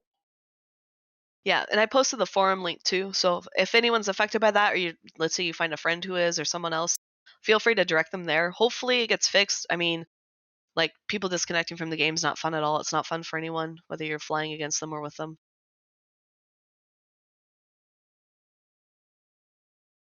I know, so we kind of skipped around. I don't know if we want to talk about more topics, or Matt, do you think we should try and close this out? I was Oh, going yeah, to what? skip over a couple Oh, things. it's up- First of all, up to you. we do have the patch notes, but the patch notes is mostly just, ending the previous event, getting things ready for the next one. The biggest stuff is going to be coming in the next patch, which is where we get the compression changes, the new mining MPE, and probably the mining blitz event that's coming out, which is basically the resource wars thing. And estimated, like, people are guessing around the 8th probably for that. But the current patch notes are nothing pretty significant. Well, it is. One thing Which in the one? current patch notes, it says the meta level restrictions used by the Abyssal Proving Grounds now apply to boosters. And they had to put meta levels Right. on all the boosters because people, the boosters that you get for making a new character are OP as hell. That's So true. people were making new accounts, skill injecting them just to get the booster, Oh, just to Jaso. win PvP. Jaso. Yeah, that is freaking, oh my God. That's next And level, really- and I'm going to throw yeah. it out there. They suggested that fix. So players suggested that fix in the partner Discord too. Like, I remember Yeah. someone asked it, and I didn't understand the issue, so we talked about it. But they were able to lay out, okay, here's the issue, here's it in detail, and here's how I think we should fix it. And that was one of the things, one of the easy suggestions at a meta level. And So CSM was speaking- involved with that as well. Yeah, and I'm assuming players also used other platforms, but that was how I found of it. That's a good transition. Speaking of the Proving Conduit, we are currently having the 50th Proving Conduit. Today it was at 48 hours, so it's still going on today. 1v1 Battleship Proving Grounds. It was one of their more popular in the past. It is apparently very popular again. You get to get, like, it gives you, I think, 100 million to help reimburse you, and that plus insurance is probably quite a bit of the cost, especially if you're using just kind of normal stuff. It does limit what sort of things you can bring in, so it's not like people are bringing in blinged out ships or anything like that. As you said, people can't even bring in the overpowered boosters. But right now, in order to place in the top 100, and get in the rewards, you would have to get 4 wins. So it is very much still possible to participate and get involved if you're watching this live in particular. I wonder how the change for the extenders and the plates isn't in yet, right? Correct. That is not Yeah, in. I wonder how that's going to change the meta with the Praxis because the Praxis is pretty popular and pretty OP with all the slots. But now that other battleships are going to get that bonus, but the Praxis won't. I wonder, now it won't affect this one, but I wonder how that'll affect the next one. Yeah, Yep. I didn't see very many Praxi in at least the versions I saw. Yeah, I know they've been used in the past, so we'll have to see. I wonder if they'll change some of the Proving Ground sort of requirements then. Should I talk about the Serenity thing? Yeah, I kind of want you to talk about the Serenity thing. Yeah, so I mean, people probably think Serenity is like just like always, dead with no conflicts, but conflict has arisen. So in the past weeks, we saw the breakup of PIBC as an alliance. Well, it break up into 2 parts.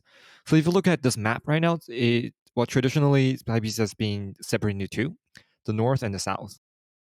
So this was the whole result of the previous wars that made what PIBC is right now.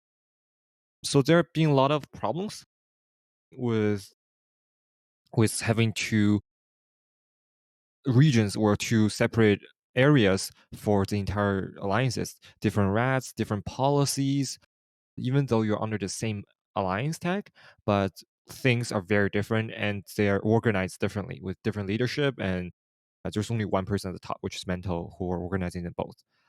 And so that's been a problem bothering the alliance leader for quite some time. And recently, the resolution is the north part of PIBC is gonna join VVV, which they also do have a presence on TQ. They used to be part of the PanFam Renters, I believe, and now I think they just mixed it into PanFam and become their like CN play part of the CN player community base.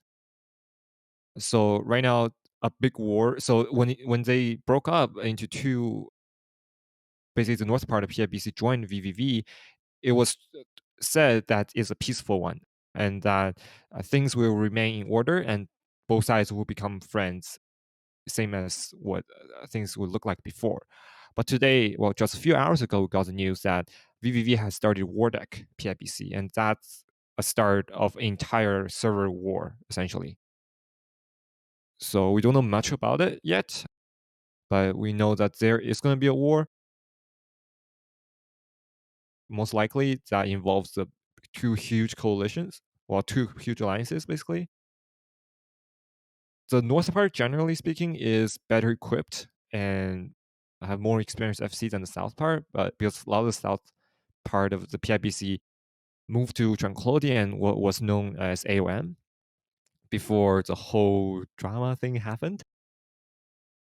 So right now we're gonna see, like, I think a lot of players returning to TQ, to Serenity, who used to be playing with TQ and thought Serenity basically was so boring and there's no PvP at all.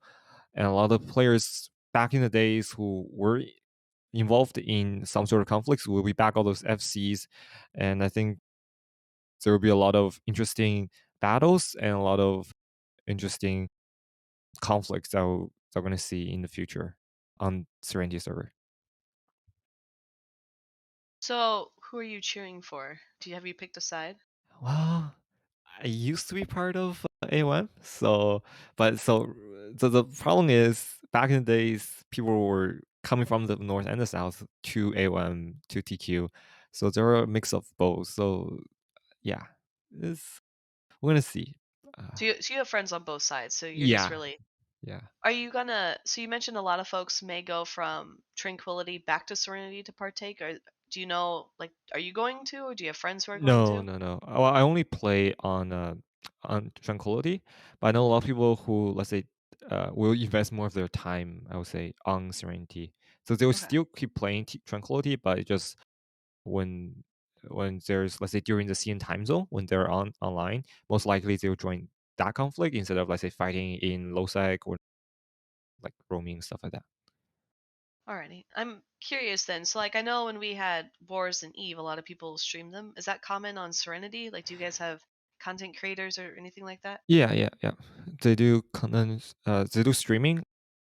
And well, back in the days when PIBC was dominating, there was not much content per se. It's more like drops with like super caps and all that stuff. But I think with this whole drama, I would say, happened, a lot more interesting like battles and more even battles, I would say, to be seen. Okay.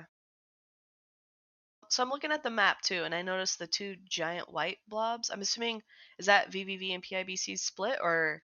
Well, so it hasn't really updated it yet, I think, for this map. But Oh, the okay. white part at the top with Veil and all the way to Vino, that's all gonna become part of VVV. Okay, I see that. And so then what about the southeast? Like there's like that purplish and then the greens. Like are they part of PIBC? Well, so that's the thing. Like at this point, we don't know who is gonna be like the actual friends or foes. Undecided then? Like kind of Yeah, neutral? yeah. At this point, it's, Oh, it's that'll gonna be be interesting. interesting to see like how many people fall for VVV and how many people actually fall for PIBC. Because again, it's basically one great power.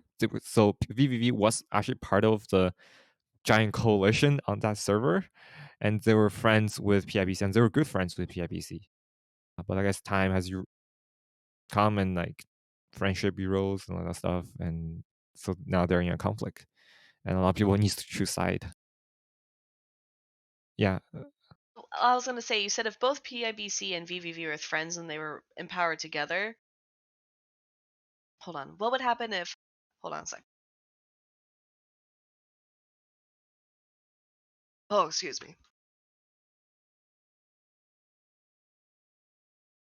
1 second.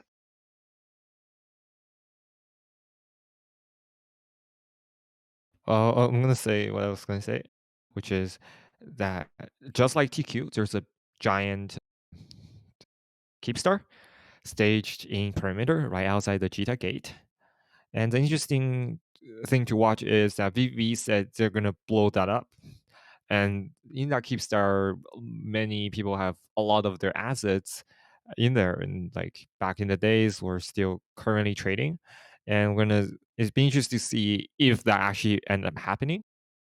Then what's like if that Keepstar is about to pop, then what kind of things can drop and potentially how much things people are going to lose to asset safety and to all that stuff.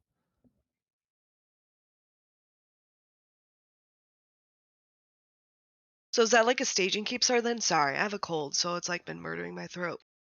Well, it's not necessarily staging Keepstar. It's like the trading one, just like the one we have from TTT. Oh, yeah. Okay.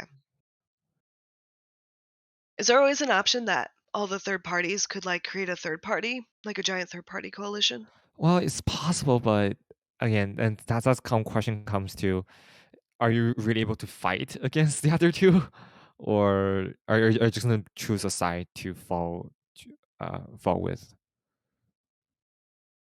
Yeah, I gotcha.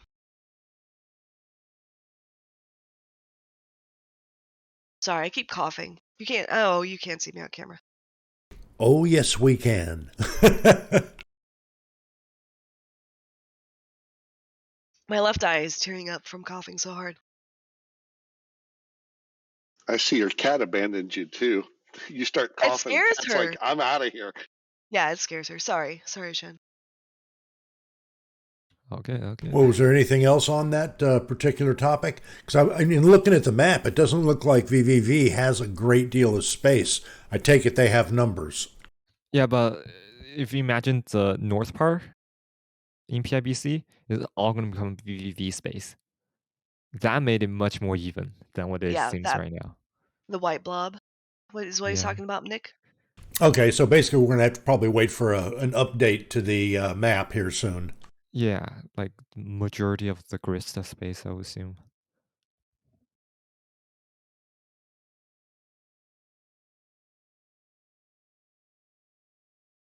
All right. So who updates? I was gonna say, who updates that map then? Like, can we expect that like tomorrow, or is that like a monthly thing?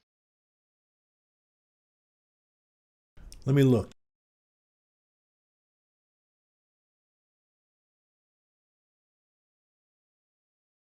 Because I know the one on TQ is updated pretty regularly, right? Like every week.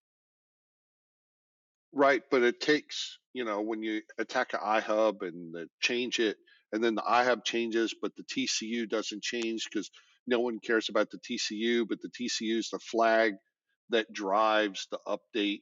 So it may take longer depending on if they actually change the TCUs right away or not. Well, this time it's going to be corporations quitting alliances and joining other alliances. Okay, so the way that it works now is when a corporation has a system, an iHub and a flag, and they leave an alliance and join a new alliance, the iHub and TCU go to the executive corp of the alliance that they're leaving. They don't take it with them to the new alliance. So if they want to change the system from whatever it is now to VVV, they're going to have to right click, blow up the TCU and the iHub, and drop new ones. But I'm pretty sure the executive corp will not change. Like, so it's going to be the executive corp stays, but other corps that joins the alliance is going to quit and then join VVV. So Then it's the probably map going to will be never like, change. yeah, it's probably going to be like huge Intosis battle, I would assume. No. Well, if you think about it, VVV has to take out all those iHubs, Right. even the people who are living in them. Okay, but are we talking about an area that's under conflict, or is there other areas and people are just going to join? Because if they're just going to join, before they leave, they can right click, explode the iHub, and the iHub will explode, and VVV just puts a new one down and toasts it for 10 minutes, and it's done, right? So it depends on if they basically burn their bridge on the way out the door, or whether they're going to fight over it.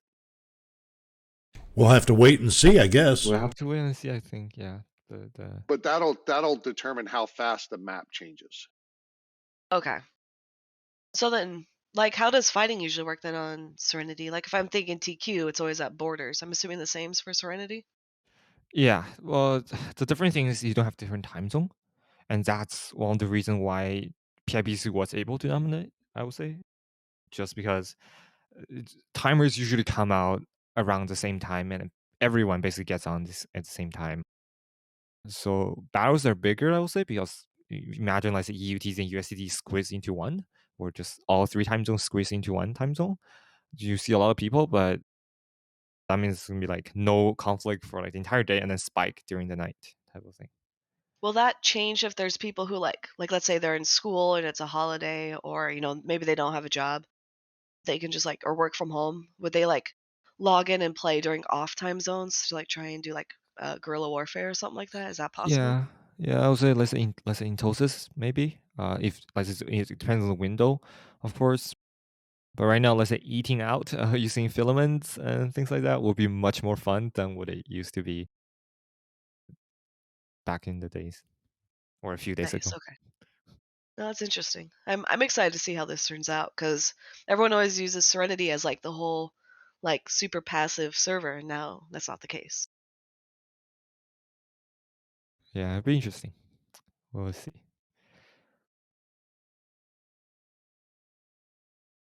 Does anyone else have any questions around the Serenity server? I know that was one of our bigger topics, but it's poor Shen leading the charge. I'm going to assume no. So I know we're kind of winding down. We've been going for almost 2 hours now. So someone reached out to me. So Ben from Eve in Montreal, he's one of the guys behind the event. So Eve Montreal 2020, they're doing personalized merch. So the event is actually going on March 26th, 2020 or 2020 to 2022. Oh my gosh, words are hard. So they're doing it at the Sugar Shack. They have a picture. Yeah, if you show the picture, and then I don't know if they have a link to that picture, but if you click there and sign up, it gives you more details about when and where. So it's at 11, but it looks like food. So you can bring friends and family. Definitely sign up. I don't know if they're doing, I think it's tickets. So then that way everything's free. Otherwise, I think you just buy your food. But if you sign up before March 13th, you can get personalized merch. So definitely do that if you're one of those people who like swag.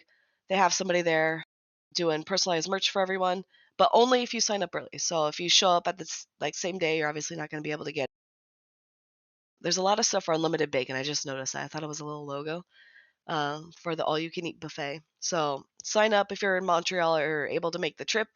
Get that personalized swag, and then actually join and have fun with your fellow Eveners. March 26th in Montreal. So that's Canada. Unlike for those who don't know, Montreal in Canada. Have you guys? I was gonna say, have you guys been to New Me lately? But like, there's barely any happening because of the pandemic. I keep forgetting that. Well, we were both at Eve New Orleans. I think that's doing it again this year, right? Yeah, that's further down the line. That's in June. I'm excited though. There's a lot in March, and then there's FanFest in May for those who can make that. So we talked a little bit earlier about the Des Moines meetup. So that's March 13, and then Montreal, or not March 13, March 11 through 13. And then Montreal, March 26th. FanFest in Reykjavik, Iceland is May 6th through 7th. Lots of chances to meet up with folks, no matter where you are from the world. Yeah, I'd like to come to the Des Moines one, but I have to be at a job on the 13th, so that'd make that kind of difficult. Oh yeah. And yes, apparently there is all unlimited bacon. It's an all-you-can-eat buffet, so I think it's unlimited everything. But bacon's the key one. Yeah, but is it real bacon or that fake Canadian stuff? I don't know. The picture looks like normal American bacon, but if it's a buffet, I'm guessing they're gonna have fake Canadian bacon too. You have both. What the heck? All you can eat. They're just gonna have everything.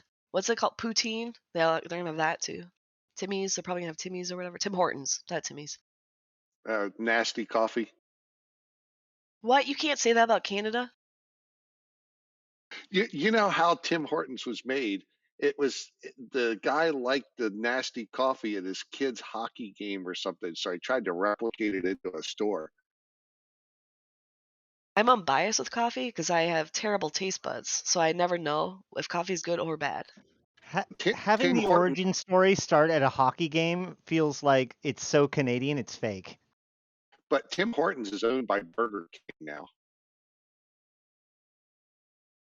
Shame. Yep, selling out to the man.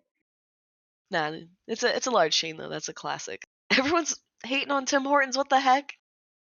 You guys are gonna get a stern talking to from a Canadian.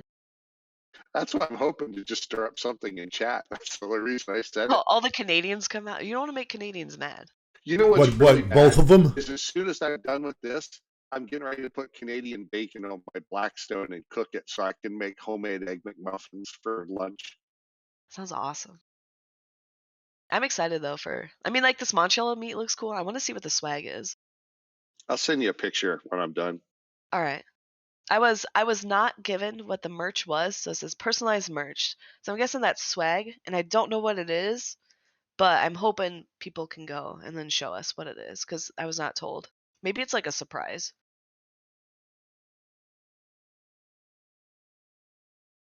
All right. That's all I had. I don't know if anyone had any final thoughts before we close out or anything they wanted to discuss. I'll start at the top with Kenneth. Nope, I'm good. Just waiting for all the compression stuff to come out and seeing if there's any issues with that. All right, Ash? Yeah, I guess to close it out, I'll just say that on my YouTube video, on my YouTube channel and on my Twitch stream, I've been trying to focus a lot on guides and such. So I did about 6 hours of fitting guides talking about like how every single, how the different slots work and how everything kind of works, not specific fittings, but just like the mechanics of what modules go where, etc. The 6-hour guide, or you spent 6 hours? It's 6 hours total. It was 2 videos. So I did like Okay. 4.5 the first day and an hour and a half the second day, I think is what it worked out at. It was I made it all the way down to low slots armor tank before I had to tap out, and then the next day I wrapped it up with the rest of the low slots and rigs. Anywho, Nice. there's timestamps everywhere, so that way you can get it. But then I also just made a scanning and sensors video and I'm going to release probably today my bookmark, shared bookmark locations video. If people are interested in a topic to be addressed or talked about, please hit me up on Discord. Alrighty. And then Fonsui? Yeah. To bring it back to the discussion about Alliance tournament ships, there is a unique and special opportunity for a very short amount of time. Normally, there are a number of things that are not available for free for testing on Singularity. Those things are super capitals, skill injectors, Alliance tournament ships, officer modules. These 2 Alliance tournament ships, the Winalea Labs, the brand new ones, I believe were mistakenly excluded from, the do not seed list. So for the remainder of this mirror, probably for the next couple of months, anywhere from 2 to 4 months, on Singularity, you can fly for free these Alliance tournament ships. And it's a lot of fun. So if you want to try it out and see what it's like, or if you're evaluating buying one, then you can try before you buy. But only for the next few months. They'll probably fix it in the next mirror. No, that's good to know. Thank you. Nick, did you have anything? I got nothing. Just a lot of fun today. I just realized your background is pictures of buffalo. Or No, they're bison, damn it. Yeah, bison. In fact, It if you look over my shoulder here and you see the river on the other side is Kenneth's cabin. Oh, okay. Wild bison. All right, and then Shen. I would say look out for the Serenity stuff.